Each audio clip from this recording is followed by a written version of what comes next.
For us to head to the voicemail of Truth and Reason. This one about the Browns roster and how it's taken care of by the head coach. I mean, there's so much talent on this roster on the offensive side of the ball. Stefanski does not know how to use them.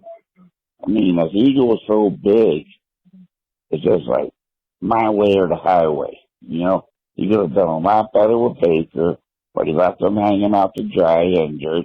Any coach would have put him on the bench. You're a liability right now.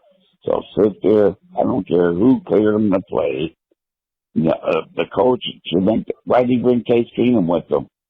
He was the main guy. But no, we'll put Baker out there with his bad arms, shoulder. But yeah, Stefanski needs to go. And it'll be proven after this year with Deshaun Watson. Guaranteed. Thank you, Dave. All right, as always, we appreciate all of the voicemails. I disagree, Tim. I think most head football coaches have that kind of mindset, and we'll see. Kevin Stefanski, I think the problem that the Browns had is Case Keenum's skill set didn't match what their offense was set up for with Baker Mayfield.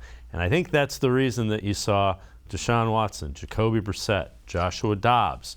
You are going to block the same way. You're going to run the same basic offense. You're going to tinker with plays. And it's not going to look exactly the same if you have to go away from Deshaun Watson because the other guys aren't as elite, but they have the same skill sets. Case Keenum's skill set did not match what the Browns had offensively. No, not at all. And obviously, that's why the offense looked different when Keenum was in for his 2 starts versus when Baker was out there, for his 15 starts. I'm kind of with you. I kind of disagree on the idea that, Kevin Stefanski didn't manage the roster correctly. I mean, I argue he did the best he could because, when you have an injured quarterback like Baker Mayfield was a year ago, you're not going to air it out 50, 60 times just because, you're talking about a pain tolerance issue and, making your quarterback throw when he's not 100% and he's not going to be 100% until he was going to have that shoulder surgery. That would have been poor head coaching, I think, on Stefanski's part to keep, having Mayfield do something that physically he probably wasn't going to be able to do. And in terms of the ego thing, every head coach in the NFL is an ego. You have to have an ego. If you don't think you know what you're doing as a head coach, you're probably not going to be successful.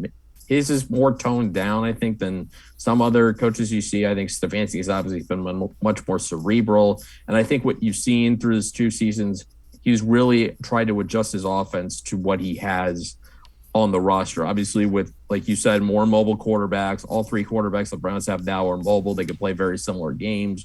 You can see an offense that's very similar. The only difference is the quality of quarterback that would be playing in those games, whether it's Watson or Jacoby Brissett or Josh Dobbs. The offense shouldn't look that much different, like you said, between those 3 guys. Yeah, and keep in mind last year, you basically had Jarvis Landry on a leg and a half. He was injured most of the year. Beckham really wasn't there, even when he was playing.